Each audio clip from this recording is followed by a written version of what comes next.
Hi friends, welcome to my channel. ಮೊದಲು ನಾವು ಒಂದು ವಿಡಿಯೋ ಮಾಡಿದ್ವಿ.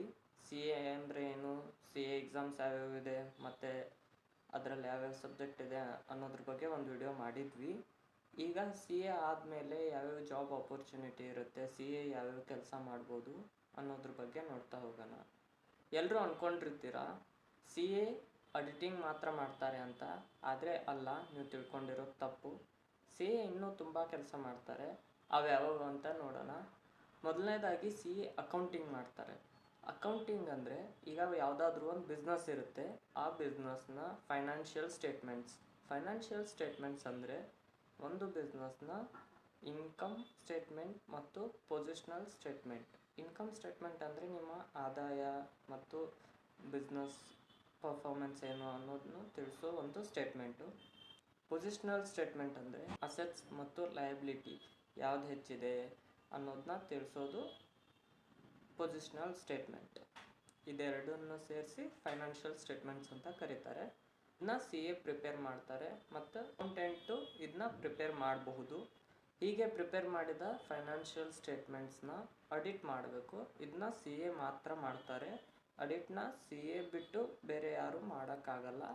ಆಡಿಟ್ ಅಂದರೆ ಫೈನಾನ್ಷಿಯಲ್ ಸ್ಟೇಟ್ಮೆಂಟ್ನ ಪ್ರಿಪೇರ್ ಮಾಡಿರ್ತಾರೆ, ಅದು ಸರಿ ಇದೆಯೋ ಇಲ್ವೋ ಅಂತ ಚೆಕ್ ಮಾಡೋದು. ಎಕ್ಸಾಂಪಲ್, ನೀವು ಯಾವುದಾದ್ರೂ ಒಂದು ಮಷಿನ್ ಪರ್ಚೇಸ್ ಮಾಡಿರ್ತೀರಾ, ಆ ಮಷಿನ್ ನೀವು ಪರ್ಚೇಸ್ ಮಾಡಿದ್ದೀರೋ ಅಥವಾ ಇಲ್ವೋ ಅಂತ ಬಿಲ್ಲಿಂದ ಗೊತ್ತಾಗುತ್ತೆ. ಆ ಬಿಲ್ ಇದೆಯೋ ಇಲ್ವೋ ಅಂತ ಸಿ ಎ ಎಲ್ಲನೂ ಚೆಕ್ ಮಾಡ್ತಾರೆ, ಸರಿ ಇದೆಯೋ ಇಲ್ವೋ ಅಂತ ಎಲ್ಲ ಚೆಕ್ ಮಾಡಿ ಆಮೇಲೆ ಗೌರ್ಮೆಂಟ್ಗೆ ನಿಮ್ಮ ಅಕೌಂಟು ಎಲ್ಲ ಕರೆಕ್ಟಾಗಿದೆ ಅಂತ ಹೇಳುತ್ತೆ ಆಡಿಟ್ ರಿಪೋರ್ಟ್. ಟ್ಯಾಕ್ಸೇಷನನ್ನು ಮಾಡ್ತಾರೆ. ಟ್ಯಾಕ್ಸೇಷನ್ ಅಂದರೆ ಯಾವ್ಯಾವ ಬರುತ್ತೆ ಅಂತ ನೋಡೋಣ. ಈಗ ನಿಮ್ಮ ಇನ್ಕಮ್ ಟ್ಯಾಕ್ಸ್ ಇರುತ್ತೆ, ಇನ್ಕಮ್ ಟ್ಯಾಕ್ಸ್ ರಿಟರ್ನ್ ಫೈಲಿಂಗ್ ಮಾಡ್ತಿರ್ತೀರ. ಅದರಲ್ಲಿ ನಿಮ್ಮ ಇನ್ಕಮ್ ಎಷ್ಟಿದೆ, ಅದಕ್ಕೆ ಟ್ಯಾಕ್ಸ್ ಎಷ್ಟು ಕಟ್ಟಬೇಕು ಅನ್ನೋದೆಲ್ಲ ಅವರೇ ಸಿ ಎನೇ ಹೇಳ್ತಾರೆ. ಇಲ್ಲಿ ITR 1, 2, 3 ಅಂತ ಇನ್ನೂ ತುಂಬ ಇರುತ್ತೆ. ಅದು ನಿಮಗೆ ಯಾವ್ದು ಸೂಟ್ ಆಗುತ್ತೋ ರಿಟರ್ನ್ ಫೈಲಿಂಗ್ ಮಾಡ್ತಾರೆ. GST ರಿಜಿಸ್ಟ್ರೇಷನ್ ಮತ್ತು GST ರಿಟರ್ನ್ನ ಮಾಡಿಸ್ತಾರೆ. ನಿಮಗೇನಾದರೂ GST ಬೇಕಾಗಿದ್ದರೆ GSTಯನ್ನು ತೆಗೆದುಕೊಡೋದಾಗಿರ್ಬೋದು. ನಿಮ್ಮ ಬಿಸ್ನೆಸ್ ಏನಾದರೂ GST ರಿಟರ್ನ್ ಫೈಲಿಂಗ್ ಮಾಡೋದಿದ್ರೆ ಅದನ್ನು ಮಾಡ್ತಾರೆ. GST ರಿಟರ್ನ್ ಫೈಲಿಂಗ್ ಅಂದರೆ ಒಂದು ಬಿಸ್ನೆಸ್ ಯಾವ ಪರ್ಚೇಸ್ ಮಾಡಿರುತ್ತೆ ಮತ್ತು ಸೇಲ್ಸ್ ಏನಿರುತ್ತೆ ಮತ್ತು ಅದರ ಎಕ್ಸ್ಪೆನ್ಸಸ್ ಏನೇನಿರುತ್ತೋ ಅದನ್ನೆಲ್ಲನೂ ಕನ್ಸಿಡರ್ ಮಾಡಿ ಅದ್ರ ಮೇಲೆ ಟ್ಯಾಕ್ಸ್ ಕಟ್ಟಿ, ನೀವೇನಾದರೂ ಒಂದು ವೇಳೆ ಜಾಸ್ತಿ ಟ್ಯಾಕ್ಸ್ ಕಟ್ಟಿದರೆ ಅದರಿಂದ ನೀವು ವಾಪಸ್ ತಗೋಬೋದು. ಇದೇ GST ರಿಟರ್ನ್. ಟ್ಯಾಕ್ಸ್ ಪ್ಲ್ಯಾನಿಂಗ್ ಮಾಡ್ತಾರೆ. ಟ್ಯಾಕ್ಸ್ ಪ್ಲ್ಯಾನಿಂಗ್ ಅಂದರೆ ಈಗ ಒಂದು ಯಾವುದಾದ್ರೂ ಬಿಸ್ನೆಸ್ ಸ್ಟಾರ್ಟ್ ಆಗೋದಿರುತ್ತೆ ಅಥವಾ ಸ್ಟಾರ್ಟ್ ಆಗಿದ್ದ ಬಿಸ್ನೆಸ್ ಇರುತ್ತೆ, ಅವ್ರಿಗೆ ಯಾವ ಟ್ಯಾಕ್ಸ್ ಪ್ಲ್ಯಾನ್ನ ಮಾಡಬೇಕು ಅನ್ನೋದು ಗೊತ್ತಿರಲ್ಲ, ಅದನ್ನ ಸಿ ಎ ಮಾಡ್ತಾರೆ. ಎಕ್ಸಾಂಪಲ್ ಅಂದರೆ ಈಗ ನೀವು PPF ಮತ್ತು LIC ಮೇಲೆ ಇನ್ವೆಸ್ಟ್ ಮಾಡೋದ್ರಿಂದ ನೀವು ಟ್ಯಾಕ್ಸ್ನ ಉಳಿಸ್ಬೋದು. ಇದನ್ನ ಅವರು ಹೇಳ್ತಾರೆ ನಿಮಗೆ. ಇಂಥದ್ದೆಲ್ಲ ಚಿಕ್ಕ ಚಿಕ್ಕ ವಿಷಯಗಳು ತುಂಬ ಇರುತ್ತೆ, ಅದನ್ನೆಲ್ಲನೂ ಅವರು ನಿಮಗೆ ಹೇಳ್ತಾರೆ. ನಾಲ್ಕನೇದಾಗಿ ಅವರು ಕಾಸ್ಟ್ ಆ್ಯಂಡ್ ಬಜೆಟ್ ಮ್ಯಾನೇಜ್ಮೆಂಟ್ ಮಾಡ್ತಾರೆ. ಯಾವುದಾದ್ರೂ ಒಂದು ಬಿಸ್ನೆಸ್ ಏನಾಗ್ತಿರುತ್ತೆ, ಪ್ರತಿ ವರ್ಷ ಲಾಸೇ ಆಗ್ತಿರುತ್ತೆ, ಅವ್ರಿಗೆ ಕಾಸ್ಟ್ ಎಲ್ಲ ಹೆಂಗೆ ಮ್ಯಾನೇಜ್ ಮಾಡಬೇಕು ಅನ್ನೋದೇ ಗೊತ್ತಾಗ್ತಾ ಇರಲ್ಲ. ಈ ರೀತಿ ಎಲ್ಲ ಬಿಸ್ನೆಸ್ ಇರುತ್ತೆ.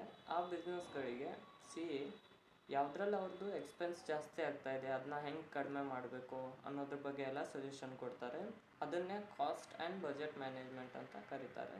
ಇರುತ್ತೆ, ಕಂಪ್ನಿ, ಪಬ್ಲಿಕ್ ಕಂಪ್ನಿ ಆಗಿರ್ಬೋದು ಅಥವಾ ಪ್ರೈವೇಟ್ ಕಂಪ್ನಿ ಆಗಿರ್ಬೋದು. ರಿಜಿಸ್ಟ್ರೇಷನ್ಗೆ ಬೇಕಾದ ಡಾಕ್ಯುಮೆಂಟ್ಸು ಮತ್ತು ಯಾವ್ಯಾವ ಪ್ರೊಸೀಜರ್ನ ಅವ್ರು ಫಾಲೋ ಮಾಡಬೇಕು, ಕಂಪ್ನಿ ರಿಜಿಸ್ಟ್ರೇಷನ್ ಹೆಂಗೆ ಮಾಡಿಸ್ಬೇಕು ಅನ್ನೋದ್ರ ಬಗ್ಗೆ ಗೈಡ್ ಮಾಡ್ತಾರೆ. ROC filing. ROC ಅಂದರೆ ರಿಜಿಸ್ಟರ್ ಆಫ್ ಕಂಪನೀಸ್. ROC ಒಂದು ಸರ್ಕಾರಿ ಸಂಸ್ಥೆ. ಈ ಸಂಸ್ಥೆಯು ಕಂಪನಿಗಳ ರಿಜಿಸ್ಟ್ರೇಷನ್ ಆಗಿರ್ಬೋದು ಅದನ್ನೆಲ್ಲ ನೋಡ್ಕೊಳ್ಳುತ್ತೆ ಮತ್ತು ಇನ್ಕಾರ್ಪೊರೇಷನ್ ಸರ್ಟಿಫಿಕೇಟ್ನ ಇಶ್ಯೂ ಮಾಡೋದು ಇದೆ ROC ಫೈಲಿಂಗ್ ಅಂದರೆ ಈಗ ROCಗೆ ಕೆಲವೊಂದು ಡಾಕ್ಯುಮೆಂಟ್ಸ್ ರಿಕ್ವೈರ್ಮೆಂಟ್ ಇರುತ್ತೆ ಕಂಪನೀಸ್ಗಳಿಂದ, ಅದನ್ನ ಸಿ ಎ ಮಾಡ್ತಾರೆ. ಅವು ಯಾವ್ಯಾವ ಡಾಕ್ಯುಮೆಂಟ್ ಅಂದರೆ ಈಗ ಫೈನಾನ್ಷಿಯಲ್ ಸ್ಟೇಟ್ಮೆಂಟ್ ಆಗಿರ್ಬೋದು, ಹಿಂಗೆ ಇನ್ನೂ ಎಷ್ಟೋ ಡಾಕ್ಯುಮೆಂಟ್ಸು ROCಗೆ ರಿಕ್ವೈರ್ ಇರುತ್ತೆ, ಅದನ್ನೆಲ್ಲನೂ ಸಿ ಎನೇ ನೋಡ್ಕೋತಾರೆ.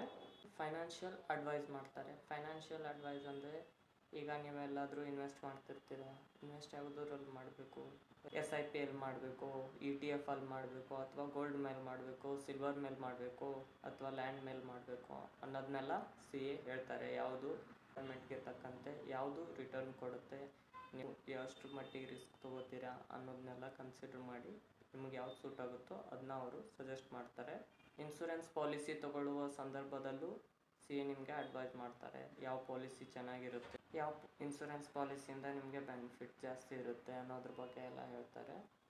ಇವತ್ತಿನ ಈ ವಿಡಿಯೋ ಇಷ್ಟ ಆಗಿದ್ದರೆ ನಮ್ಮ ಚಾನಲ್ ಸಬ್ಸ್ಕ್ರೈಬ್ ಮಾಡಿ, ಮತ್ತು ನಾವು ಮೊದಲು ಮಾಡಿದ ಹೇಗೆ ಆಗೋದು ಮತ್ತು ಎಕ್ಸಾಮ್ಸ್ ಯಾವ್ಯಾವುದಿದೆ ಅನ್ನೋದ್ರ ಬಗ್ಗೆ ವಿಡಿಯೋ ಮಾಡಿದ್ದೀವಿ, ಅದನ್ನ ನೋಡಿ.